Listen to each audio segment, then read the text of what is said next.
Hi, I'm Bill Arnold. Thank you for listening to this podcast. There are many more podcasts available at myfaithradio.com. Your support makes this possible. Thank you. Okay, it's time to begin. Let's start a countdown. 20, 19, 18, 17. I just start the song. Oh, don't you know, it's the Bill Arnold Show. It's Bill.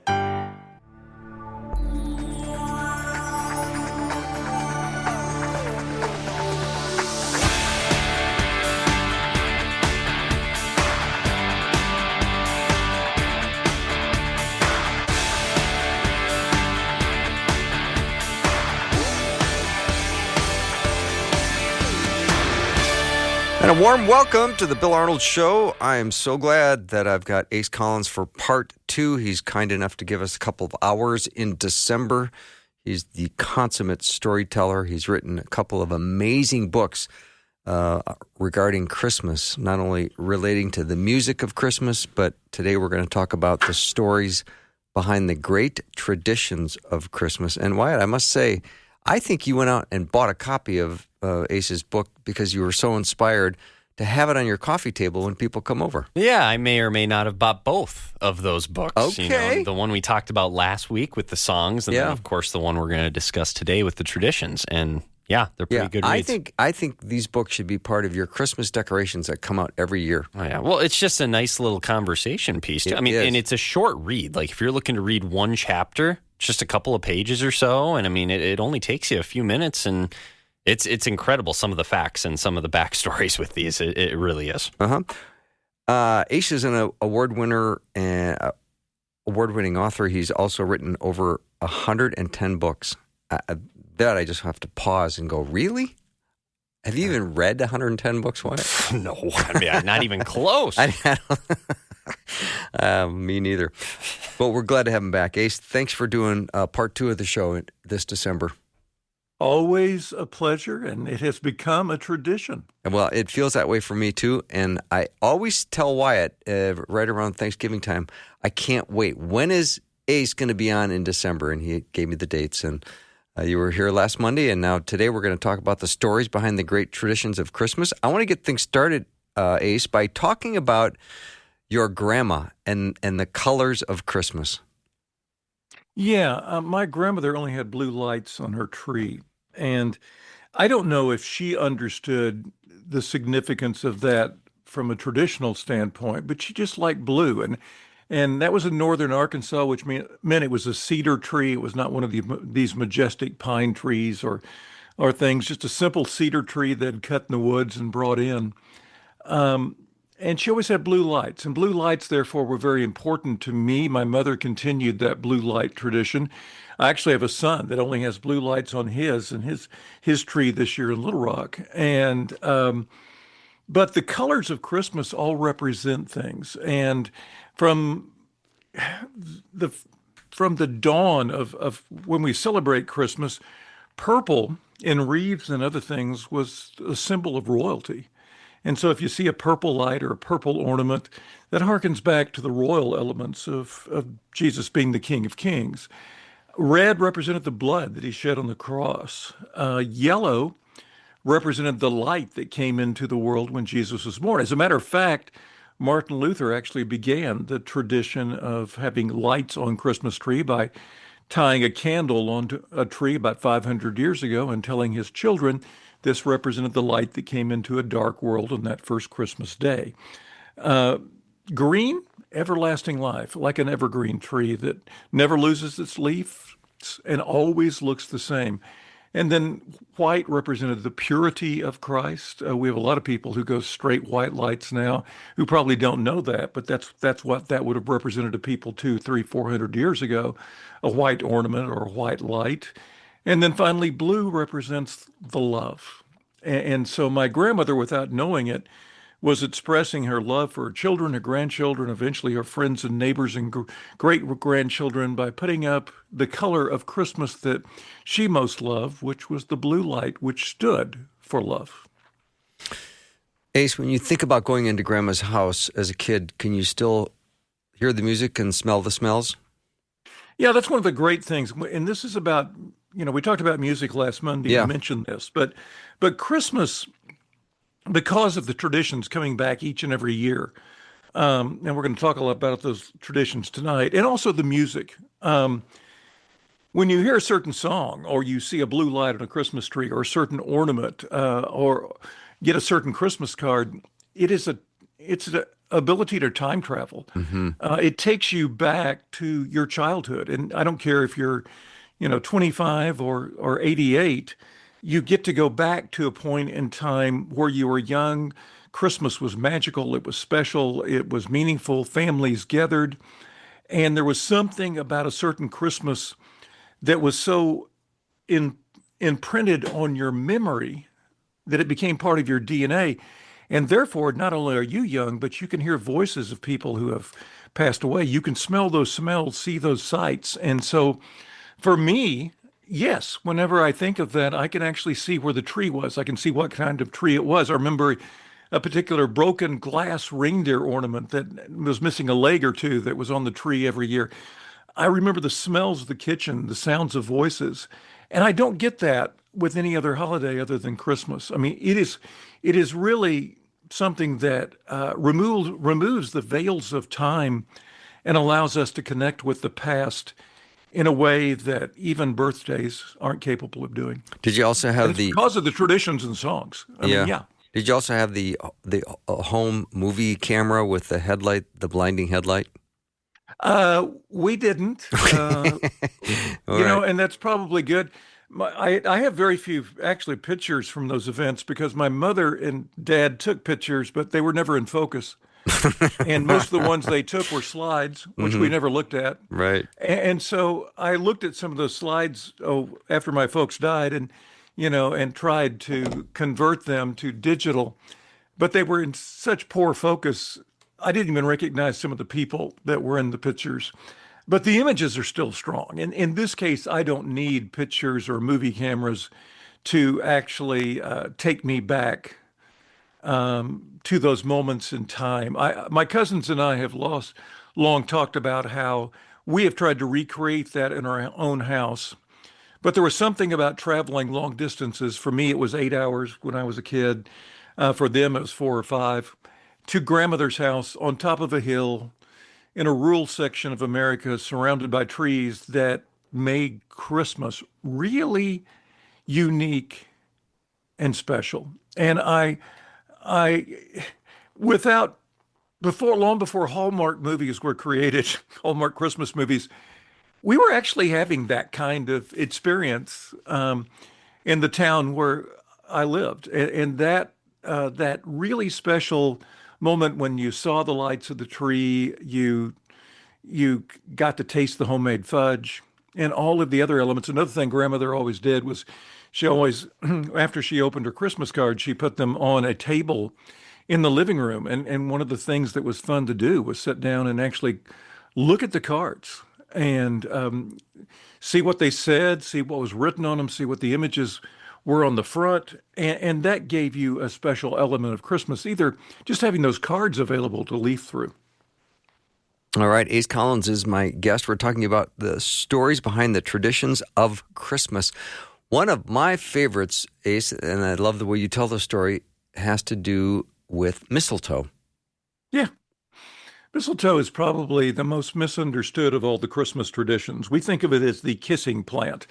It was when you're a teenage boy, it's probably your favorite tradition at Christmas, even though very few of the girls actually recognized in your high school the insignificance of it. And so, you didn't have the results you wanted, but you still hung that mistletoe up hoping. But if you actually go back 10 centuries, when the first missionaries got to the Vikings, the Druids, and the Celts, they discovered these people when they were studying them, kind of fierce warrior-like people, but they would not wage war in a forest that had mistletoe plants because they believed the mistletoe plant was a symbol of peace. And so they had to find a way to basically make some kind of agreement without fighting.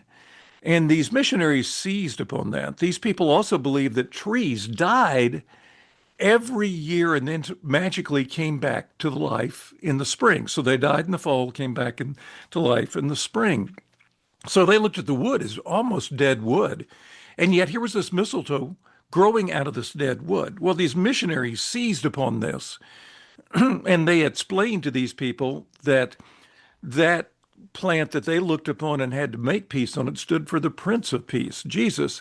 And that here was this live plant growing out of this dead piece of wood. Well, Jesus was nailed to a dead piece of wood and yet came back to life. And the green represented the everlasting life that Jesus gave his followers and the life that he had once he arose. In that part of the country, mistletoe plants had both red berries and white berries. The white berries represented the purity of Christ. The red berries represented the blood that he shed for mankind, for the sins of others. Well, these Druids and Celts and Vikings, when they became Christians, actually tacked mistletoe plants over the doors of their home to let people know they were Christians. They also would put them over their babies' cribs to remind them to pray for their children, to remind them to teach their children about faith in Jesus and sacrifice and giving and life in that first Christmas too. And they actually had their bride and grooms get married underneath a mistletoe plant to remind them, and these are the words from 1,000 years ago, that like the mistletoe plant withstands even the harshest of winters, if they would keep Jesus in their lives and faith as their anchor, they could stand even the most challenging of times as well. What happens at the end of a wedding ceremony, even 1,000 years ago? The bride and groom kiss. Today, the only thing we really remember is the kissing part. But if you think about it, a mistletoe plant was actually one of the first tracts that were ever handed out to explain what faith was all about. And if you know the history behind the mistletoe plant, you can still use it today to do the same thing. Wow, that's so interesting. Ace Collins is my guest. We're talking about the stories behind the great traditions of Christmas, a bestseller for him. All right, Ace, I love the story of Handel's Messiah. Oh, gosh. It probably should be a movie. Handel was the Elvis of his time. First came to stardom in Germany and then moved to England.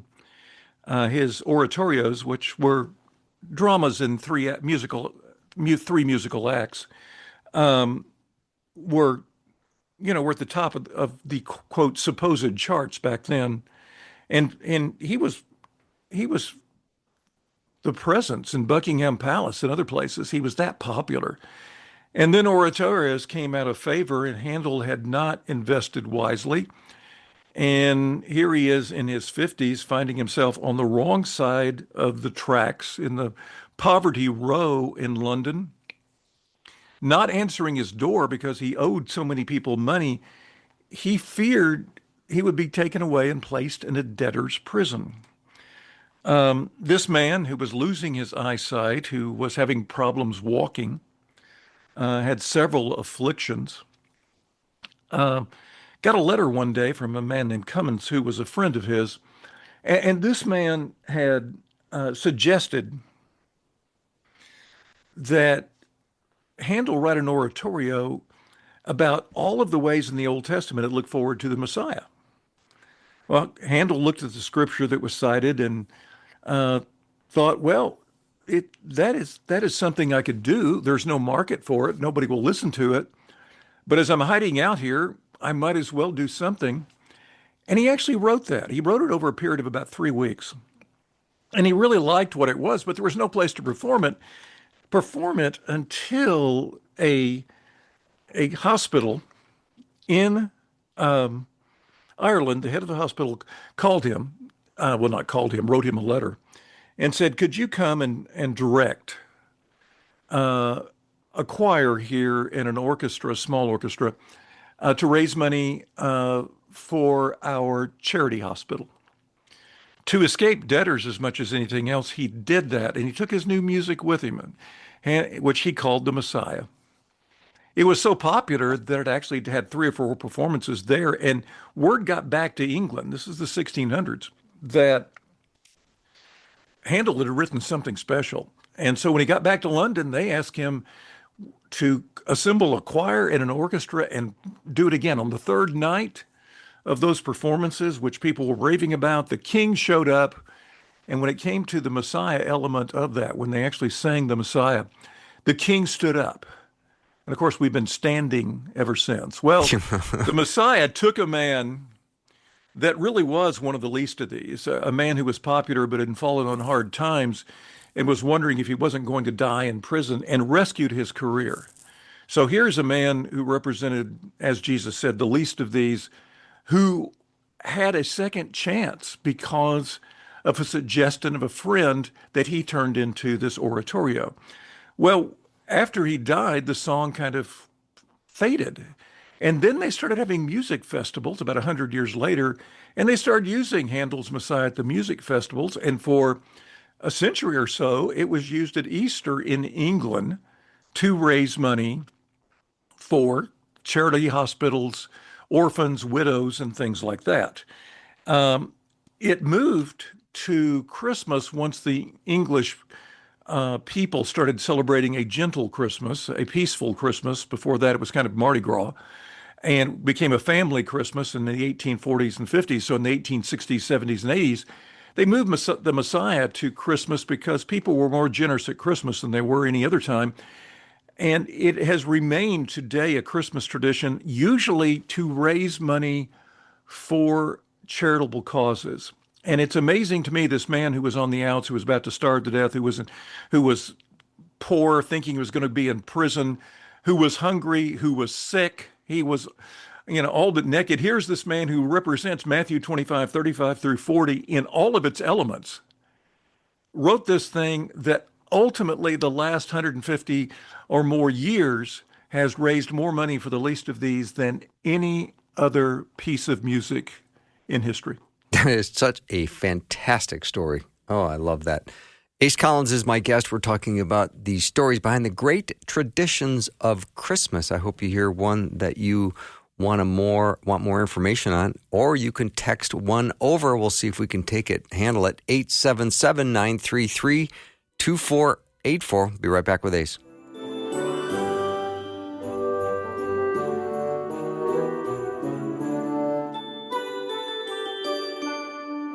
Hi, podcast listener. I'm Bill Arnold, and my theme song says, "What's for dinner?" And like when I'm grilling, I'm paying really close attention. And I know that ideal second to get the food off the grill. Like all good and ideal timings in life, right now would be an ideal time to be a cheerful giver to Faith Radio. Give now to support this podcast so that more people in more places might come to saving faith in Jesus and grow in their relationship and become a fully devoted follower. Click the link in the show notes or give now at myfaithradio.com. So glad to be talking to Ace Collins. He's written 110 books, but who's counting? A couple of books he's written regarding Christmas. One is called The Stories Behind the Great Traditions of Christmas. That's what we're talking about today. It's really fun to learn more about the stories behind these traditions that we maybe have been enjoying for most of our lives, and we're not entirely sure what they have meant. So I love the story of candy canes. Yeah. Candy canes, this is a story that hits on so many different areas because, go back 400 years in Cologne, Germany, and this church had this huge Christmas musical every year and service. And the choir master there in that church in Cologne, Germany, his children came on first, and then they had to sit there and behave the rest of the service. And he found they wouldn't do it. They were throwing pieces of paper at each other, passing notes, not paying attention to the other acts. And he was trying to figure out a way, how can I keep them occupied where they're not making noise? We think of this as a modern problem. No, this was a problem 400 years ago. And he was trying to come up with a method. And one of the things he thought about was giving them a piece of hard candy to suck on. because it would last a long time and it would keep them occupied and keep them quiet. But he knew that the parishioners would frown upon that unless he came up with a reason for giving it to them. And so he went to a candy maker and saw some white, straight pieces of what we would call almost stick candy. And he asked the guy, could you make that in the shape of a cane? And the guy said, sure, we can do that. And so he ordered a bunch of them, these white cane-looking things, and distributed them to the children and told them, you can have these after our song is over if you're quiet. So it was essentially in many ways a bribe. But to make sure the church didn't think he was just bribing the children, he told the children that if they turned the cane upside down, the J represented the first name, the first letter of Jesus's name. If you turned it right side up, it represented the staff of the shepherds who came to visit Jesus. So now he thinks he's covered because he's got a biblical he's got a biblical cover for his gift of bribery. Well, it worked. And the service had quiet children for the first time, and everybody was loving it. And soon this candy maker began selling this J-shaped or shepherd staff shaped candy, and it became kind of associated with Christmas. Occasionally, hand-painted stripes were on it, but it was always white otherwise. Mm-hmm. And if you look at the ancient Christmas cards, the Christmas cards that date back to the 1850s, 60s, 70s, 80s, 90s, they all have white candy canes on them. Then a man named Bob McCormick, who made candy in Albany, Germany, found a way to hand twist colors. And he did that. And he decided to use 3 red stripes. The red stripes represented the Father, the Son, the Holy Ghost. The red stripes also represented the blood of Christ that existed and saved all of us from his crucifixion. He did call this a J for the name Jesus. And he printed all that information on his candy canes. And he did it because his brother was a priest and he wanted to honor his brother's profession. And thus the stripes on the candy cane became a tradition starting in the United States. It's one of the few really American traditions that we look at and that are associated with Christmas. And those stripes, many people still tell that story and hand out those stripes, that striped candy in the very same way. But it started at a church. It started with a man who had a problem in a church, and then it continued to build on that in America when a man whose life was heavily influenced by a brother who had surrendered his life to church service, and he wanted to honor him by adding stripes to the candy.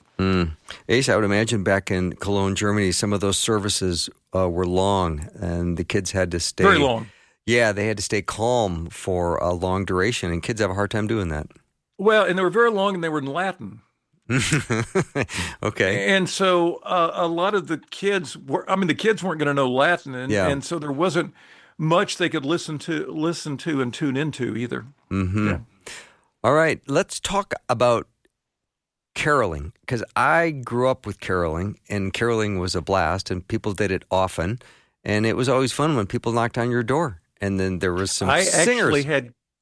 I had carolers at my house Saturday night. Oh, awesome. Tell me about it. Some college kids, about 12 or 14 college kids came by and caroled at my house on Sunday night and Saturday night, and that was a lot of fun. The first carolers didn't deal with Christmas. They sang Christmas songs at Christmas, but they actually were minstrels that wandered the streets and also provided concerts in towns. They traveled from town to town.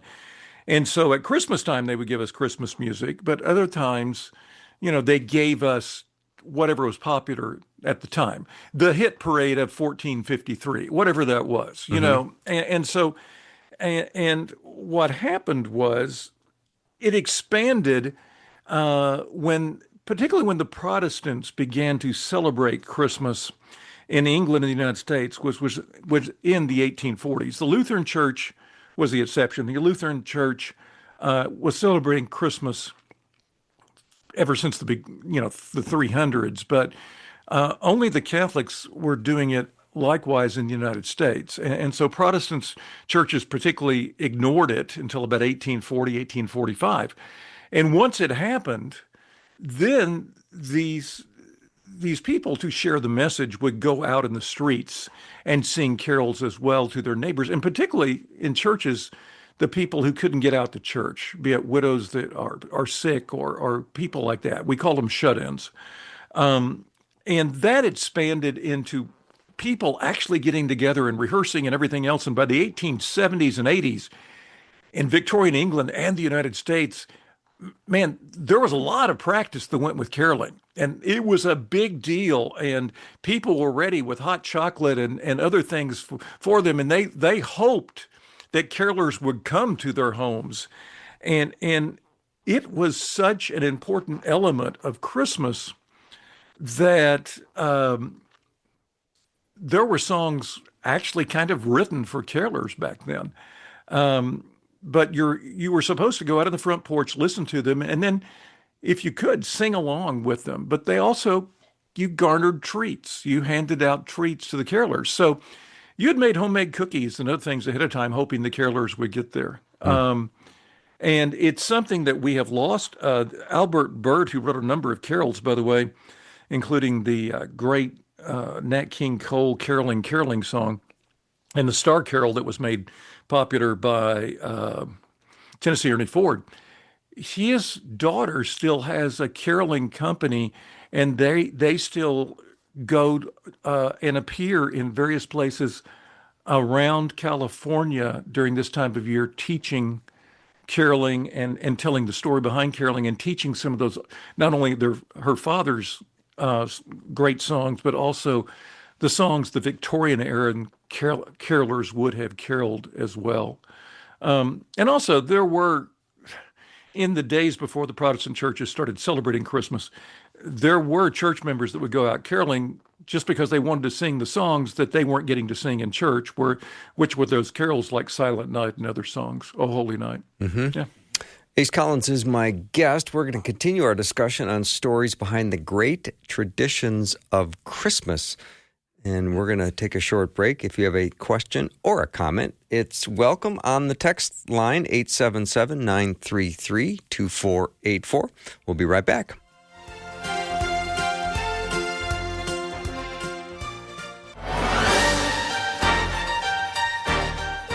Talking today to Ace Collins. He's written a book called Stories Behind the Great Traditions of Christmas. And Ace, let's talk about Advent. Okay. Advent, I really think I like the way it was looked at 1,000 years ago, and the way it was taught 1,000 years ago. People were asked to look at three things. What had Jesus coming done for their own lives? What was the birth of Jesus? How did it change their lives? How did the birth change history? And how does that birth resonate with the world today? And I think, we don't really look at it that way this year, but I particularly liked the focus on the way that Jesus changed history. It is, and I was reminded of that today when I heard a quote from a man who was killed this weekend, Rob Reiner, tragically killed apparently by his own son. But Reiner, who is Jewish, made the comment that he has read all the words of Jesus and believes every one of them, all the lessons he taught and everything else. And I thought, that's a profound way that Jesus has shaped history, because Jesus has made us look at the poor, and every other element of life in a different way if we actually read his words and follow his lessons. And so therefore, Jesus has had a profound effect on history, even the history of those who are not believers. And so I think the mere fact that they looked 1,000 years ago in a much different time and a much different age, how just the coming of Jesus and the life of Jesus had changed history is very important. And so in that respect, it was looked at in a non-spiritual way. Then the spirituality came of it is how has Jesus affected your life? How has he changed you? So it becomes more of a historical look to a personal look. And that second phase, looking at that personal look, is how are you different because of Jesus? It's an introspective look that I think is very important. And we think of people 1,000 years ago being pretty simple, but these are two pretty heavy things to think about. I mean, there's a lot of depth in both of these things. And then looking at how Jesus changed the world around you and how Jesus could change the world around you if you got involved in that world. That third element was important. We spend a lot of time now doing something they didn't do much of back then, which is looking forward to the second coming of Jesus. But they were dwelling on what Jesus' first coming, how it had impacted them, it had impacted the world, and how it could, if they embraced faith, impact the people around them. And I think that's a pretty strong way to look at Advent. Mm-hmm. Ace Collins is my guest. Ace, I got a request on the text line if you could talk about the tradition behind King Wenceslas. He was a Bohemian duke. I'm not going to even try to pronounce his real name. Wenceslas is hard enough. I agree. Take my word for it. His real name is even tougher. He was a man who was a Christian. He took power when he was 17 years old. And he had a soft spot in his heart for the poor. And every Christmas, he and those people who served with him, the people who were his guards, his politicians, his others, they went out no matter what the temperature was, taking firewood and clothing, food, and other items. This is 500 years ago. To the poorest people of that area of Bohemia. And so he became a really beloved figure. And then when he was in mid-20s, his twin brother killed him and took over power. But the tradition he started of helping the poor at Christmas, even though his brother ignored it, other people didn't. And therefore, he did this based on something we talked about earlier today, Matthew 25, 35 through 40, reaching out to the least of these. That element, along with Nicholas of Baria, who was a 4th century cardinal and bishop in the Catholic Church, are where we get Santa Claus from. So it's those two Christian influences. I guess if we could get some of Santa's DNA, it would have King Wenceslas right there on it. And because he and Nicholas both started the tradition of giving presents secretly to the least of these on New Year's Eve, and leaving those presents, in this case, of the Duke, if they weren't there outside the home. In the case of Nicholas, he would actually come after they'd gone to sleep. There weren't locks on the doors, and he would actually drop presents by the fireplace. And we've kept those two traditions with Santa Claus to this day. But so Santa's got some Christian roots to him. Mm-hmm. Let's talk about poinsettias. Yeah, that's one of the North American customs. Okay. Actually, Mexico. And a man named Poinsetta, who was actually an ambassador in Mexico, discovered these beautiful plants that the leaves turned red in the wintertime. Mm-hmm. And actually, what happened is the leaves turned red because there wasn't enough light to keep them green from a scientific standpoint. If you take a poinsettia plant that's green and put it in darkness, it will turn red. So it wasn't flowering, it was that. And he brought that plant back to America and started giving it away at Christmas time. And he would start telling his friends, the legend of the mistletoe plant, and it was the fact that a little girl in Mexico had no gift to give to Jesus and made it to the manger, and she gave the gift of a poinsettia plant. And as soon as she set it down, it turned red. Now, there's also a legend that talks about the little girl going to church and have nothing to give to the church in Mexico, and she offers the plant, and the plant turns red there. So there's two different legends involved with it, but it was an important part because of those legends of Mexican Christmases, and it was brought to the United States and quickly became 100 years ago or more an important part of America's Christmas as well. Mm-hmm. Ace Collins is my guest. We're talking about stories behind the great traditions of Christmas. Let's talk about Xmas. If you see that abbreviation, some people take offense.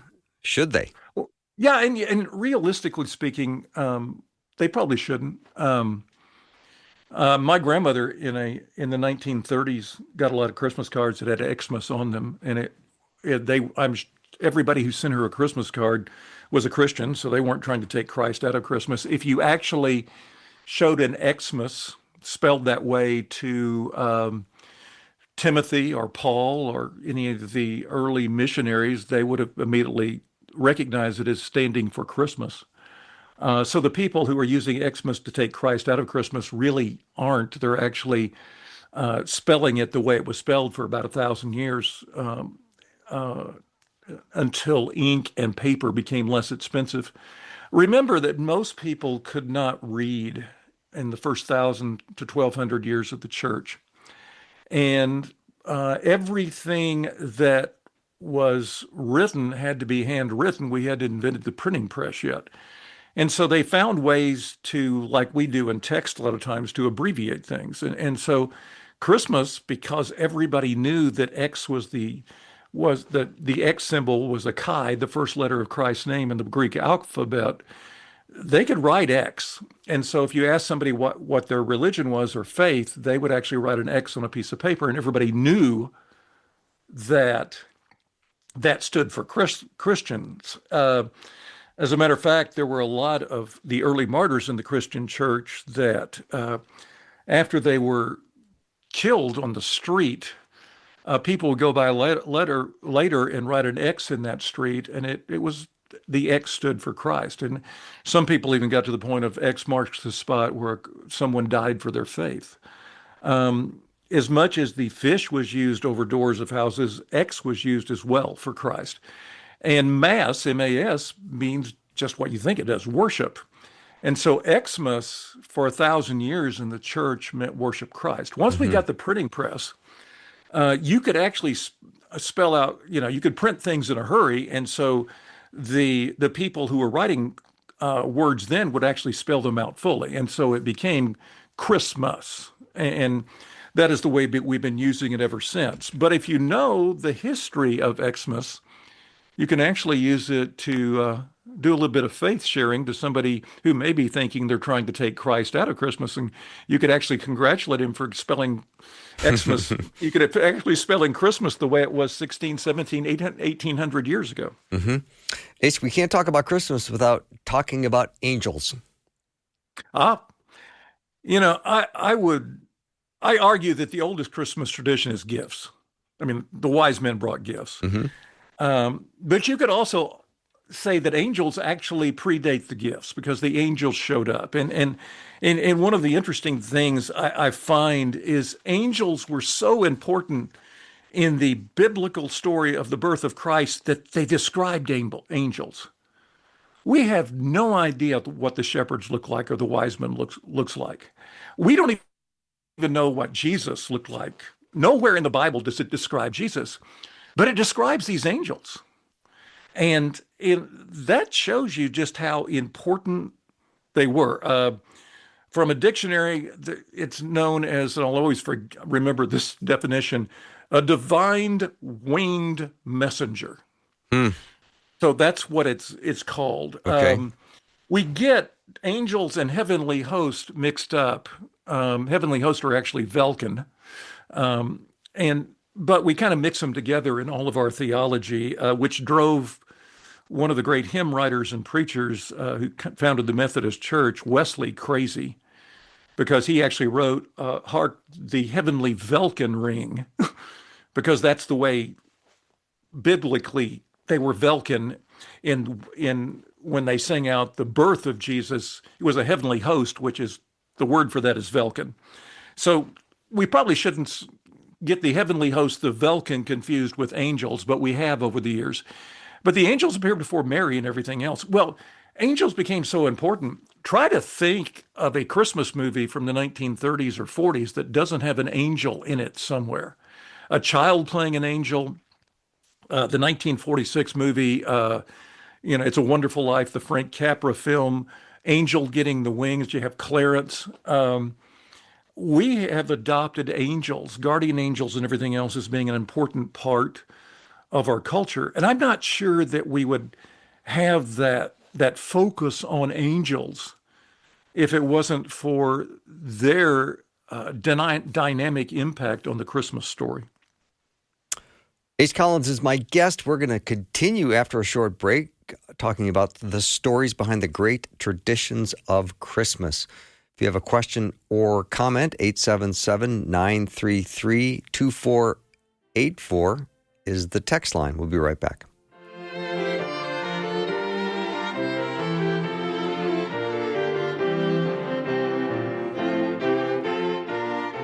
Psst, have you heard the news? Listening just got better with the new and improved Faith Radio app. No more restrictions, no more static, no more missing your favorite shows. Now, listen when you want, where you want, and share with everyone. When you need hope, encouragement, Jesus, it's right there on your phone. Text the word app to 877-933-2484 and follow the link or search Faith Radio Network in your app store. I'm back with Ace Collins. We're talking about his book, Stories Behind the Great Traditions of Christmas. One of those books you should just have in your box of Christmas decorations you take out and put on your coffee table, because you can read any one of the 26 traditions in the book. They're short, 2-3 pages, and you're going to have some really interesting information to share with people. And it's going to be a great opportunity to share the real meaning behind some of the traditions that we all enjoy at Christmas time. So, Ace, let's chat about Christmas trees, because they were more than just a reason to raise money for the local Optimist Club, right? Yes. Christmas trees were an important part of the Christian culture dating back to the 1600 years ago. They used to have in the wintertime a lot of pageants, and the children would portray various biblical characters. And one of the pageants was Adam and Eve. And so they would bring a tree in and tie fruit to it, and, it would become part of the play. But they weren't associated with Christmas at any way until about the 7th century when a early missionary named Boniface was trying to describe to a group of illiterate people the trilogy, Father, Son, and the Holy Ghost, and he saw an evergreen tree and pointed out the triangle of that tree, and then used, as we mentioned earlier, the fact that the evergreen never faded, never died, as being, an important part of all of that as well. And so that it became a track, if you will. It did not become associated with Christmas until about 600-700 years ago, when the Latvians brought evergreen trees inside. Now, other people were bringing trees inside. The Vikings brought trees inside just during the cold part of the winter, just to have a little greenery in the house. Well, the Latvians brought them in as real Christmas trees, and they would hang them upside down from the ceiling.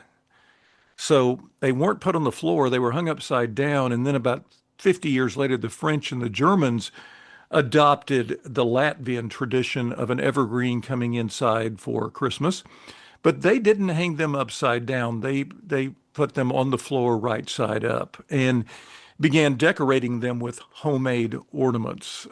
We mentioned Martin Luther tying a candle to the tree for the, I like to say, the first ever light on a Christmas tree and the first ever Christmas fire hazard.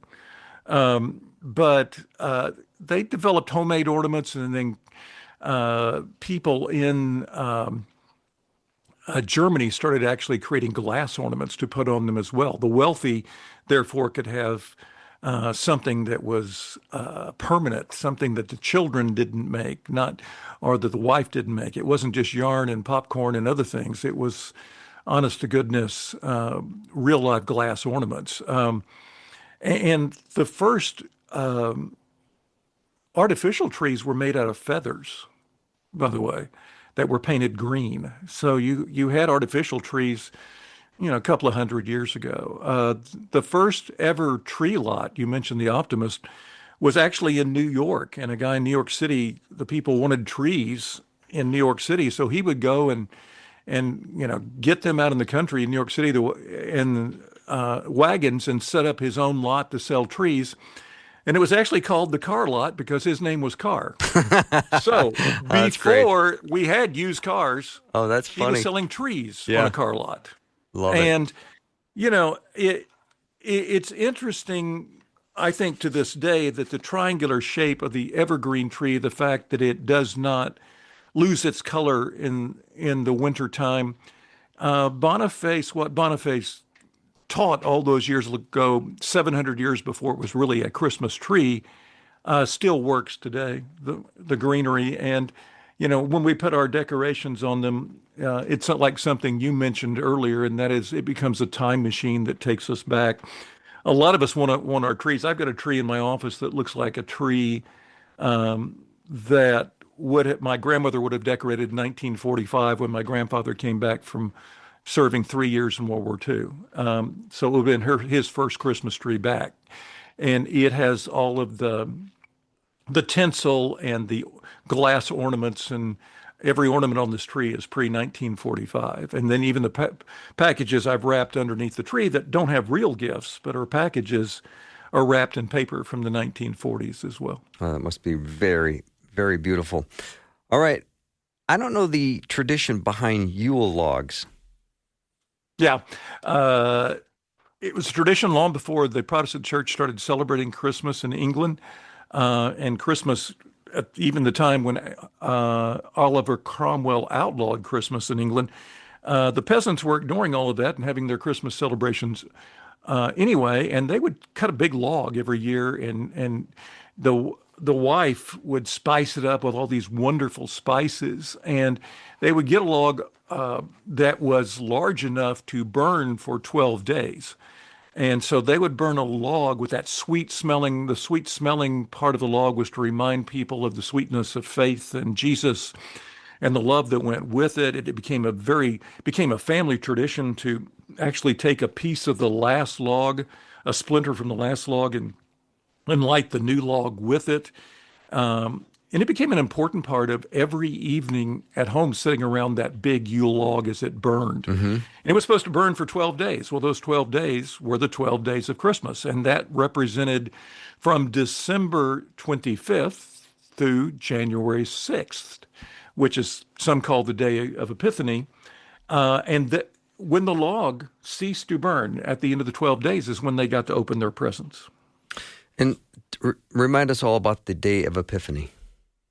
Day of Epiphany is legend. It's not an accurate legend, but it's the day supposedly the wise men arrived. Okay. They actually probably arrived about 18 months later than that, because they had their run-ins with Herod and everything else. Yeah. But it represents the 12th day of Christmas, and of course it is the day. Epiphany is an awakening. And it is the day when you suddenly realize who Jesus is, and the world realized who Jesus was. Mm-hmm. So awakening is the term we should use for it, a day of awakening, a day of understanding, if you will. Mm-hmm. Ace, we just have a minute left. Is this your second Christmas without your beloved wife? Yes, it's the third Christmas without Kathy. Kathy died in November of 2023. Okay. And God bless you and your family. And I think of your beautiful house, all decorated with all of your amazing ornaments. And then I'm just so sorry that she's not there with you, but she's in the presence of the Lord. We continue the tradition she started, and Yeah. the impact. She was recently named one of the 10 legends at the university that she taught at, and that university goes back to 1886. And to be a legend and just died 2 years ago, that is quite an honor. That's impressive. Ace Collins, thank you. You are a gift to me and to Faith Radio every Christmas time. Thank you so much for spending these hours with us. We'll continue the tradition next year. Have a mighty Christmas. Amen. Have a mighty Christmas as well. Ace Collins has been my guest. The book that he has written is called Stories Behind the Great Traditions of Christmas. I highly recommend it. That's our show for the day. Thank you so much for spending time with me. I have loved being with you. May the Lord bless you and keep you. The Lord make his face shine on you and be gracious to you. The Lord turn his face toward you and give you peace.